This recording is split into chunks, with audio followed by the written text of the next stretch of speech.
सुप्रभात विद्यार्थियों, आप सबका एमए उत्तरार्ध संस्कृत की कक्षा में पुनः स्वागत है। हम महाकवि बिरहण द्वारा विरचित विक्रमांक देव चरितम महाकाव्य के प्रथम सर्ग का 9वां श्लोक पढ़ने जा रहे हैं। यह श्लोक इस प्रकार है। अनभ्रवृष्टिः श्रवणा मृतस्यः सरस्वती विभ्रम जन्मभूमिः वैदर्भीरितिः कृतिनामोदेति सौभाग्यलाभ प्रतिभूपदाना।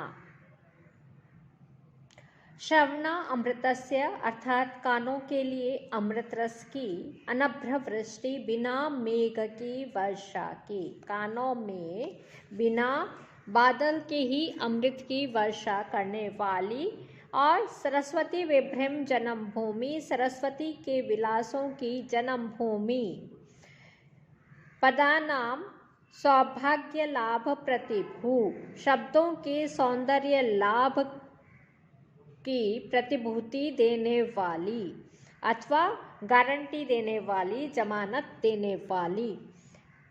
वैदर्भी रीति कृति नाम, वैदर्भी नामक विशेष प्रकार की पद रचना शैली, वैदर्भी शैली, कृति नाम पुण्यात्माओं के काव्य आदि वाङ्मय में उदेति उत्पन्न होती है या उदय को प्राप्त होती है।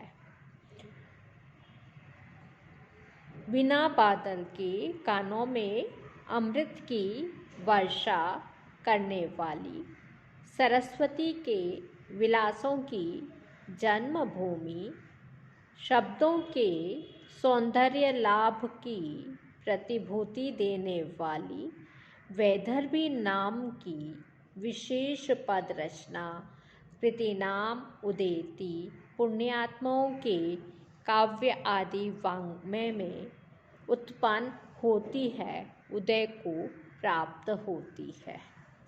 भावार्थ है कि वैदर्भी रीति की प्रशंसा में कवि ने सर्वप्रथम उसे बिना मेघ के ही कानों के लिए प्रिय लगने वाले साहित्य रूपी सुधारस की वर्षा करने वाली बताया है। उसके पश्चात वैदर्भी रीति की दूसरी विशेषता यह है कि सरस्वती उसे वैदर्भी रीति को प्राप्त करके विविध विलासों को उत्पन्न करती हुई क्रीड़ा करने लगती है। इसलिए वैदर्भी को सरस्वती के विलासों की जन्म स्थली कहा गया है। वैदर्भी रीति की तीसरी तथा सर्वोपरि या श्रेष्ठ विशेषता कवि ने यह व्यक्त की है कि वह शब्दों को सुंदरता प्रदान करने की जमानत अथवा गारंटी है। श्रवण अमृतस्य, श्रवणयो अमृतम तस्य, यहाँ पर षष्ठी तत्पुरुष समास है। अनभ्रवृष्टिः अभ्राणाम वृष्टिः इति अभ्रवृष्टि, षष्ठी तत्पुरुष समास। न अभ्रवृष्टि इति अनभ्रवृष्टि, न्य तत्पुरुष समास है। सरस्वती विभ्रम जन्मभूमि सरस्वत्यः, विभ्रमस्य जन्मभूमि, यहाँ पे षष्ठी तत्पुरुष समास है। वैदर्भी रीति,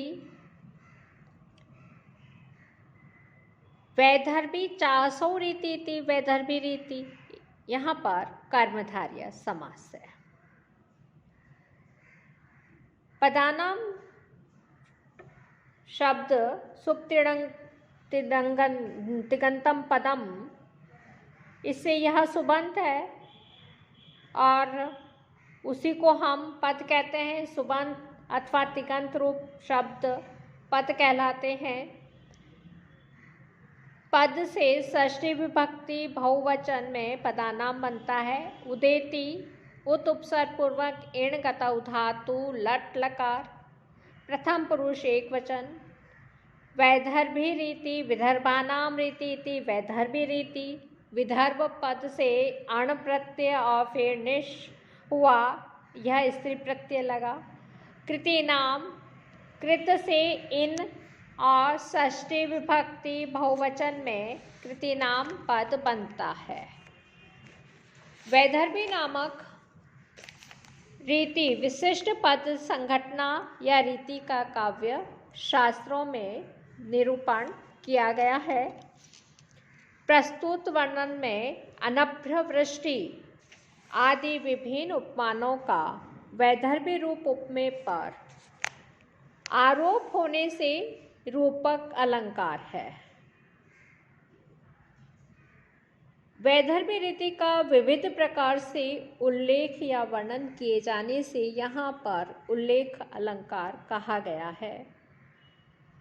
यहाँ वैदर्भी को सरस्वती के विलासों की जन्मस्थली के रूप में वर्णित करके एक अन्योक्ति जैसा वर्णन है, इसलिए इसमें प्रस्तुत प्रशंसा नामक अलंकार भी माना जा सकता है।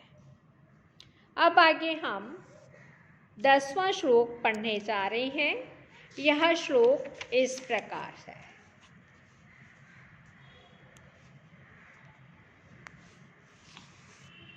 जयंती ते पंचनाद मित्र चित्रोक्ति संदर्भ विभूषणेषु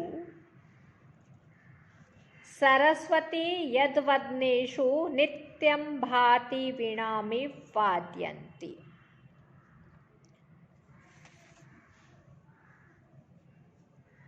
प्रस्तुत पद्य में कवि ने पंचम स्वर के सदृश्य चमत्कारपूर्ण उक्तियों वाले कवियों के लिए साधुवाद ज्ञापित किया है। पंचम नाद मित्र चित्रोक्ति संदर्भ विभूषणे, पंचम स्वर के समान चित्र विचित्र काव्य से विभूषित। यद्वदनेषु, जिनके मुखों में वाद्यंती इव, बजाती हुई सी, आभाति प्रतीत होती है, ते जयंती, वे सर्वोत्कृष्ट हैं, उनकी जय जयकार है। उन कवियों की जय जयकार है जिनके पंचम स्वर के समान चमत्कारपूर्ण उक्तियों वाले काव्य से अलंकृत मुखों में सरस्वती हमेशा वीणा बजाती हुई सी लगती है। भावार्थ है कि कवि ने उन कवियों को भाग्यशाली बताया है जिनकी कविता में विचित्रतापूर्ण कथनों का समावेश होता है।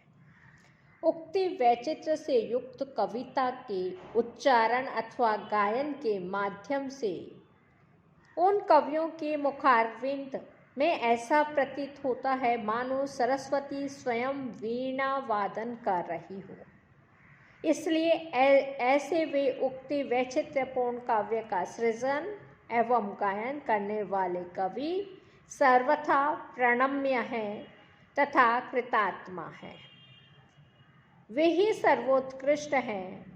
उन कवियों की जय जयकार है अथवा वे सर्वथा प्रशंसा के पात्र हैं जिनकी कविता के नाद में कोकिल कंठ या पंचम स्वर समाहित रहता है। आभाति पद आया है आंग उपसर्ग से। भा दीप्तौ धातु लट लकार प्रथम पुरुष एक वचन। वाद्यंती वद धातु से णिच हुआ भवादि गण में आता है और क्षत्रि प्रत्यय लगा। प्रथमा विभक्ति एक वचन से निश प्रत्यय, तब बनता है वाद्यंती। यहाँ पर उपमा अलंकार है जिसके चारों अंग उपस्थित होने से पूर्णोपमा अलंकार है। इस वर्णन में उत्प्रेक्षा और अन्योक्ति पूर्ण कथन होने से अप्रस्तुत प्रशंसा की स्थिति बन पड़ी है। पिकाह गायंती पंचमम, इस ख्याति से पंचम स्वर में चूंकि कोयल गाती है अतः उसी के स्वर के समान संगीत में भी 7 वर्णों में एक पंचम नाद भी होता है जो सर्वाधिक मधुर और प्रेष्ठ तथा कानों के लिए सुखद होता है। यहाँ पर जयंती पद से कवि का तात्पर्य है उन चमत्कार पूर्ण उक्तियों वाले कवियों के लिए सर्वथा नमस्कार है। जिनके मुखों में साक्षात सरस्वती विराजमान होकर वीणा वादन सा करती है। इस प्रकार प्रस्तुत पद्य में कवियों के प्रति बड़ा ही आभार प्रदर्शन किया गया है। आज हम यहीं पर समाप्त करते हैं। कल पुनः मिलेंगे। धन्यवाद।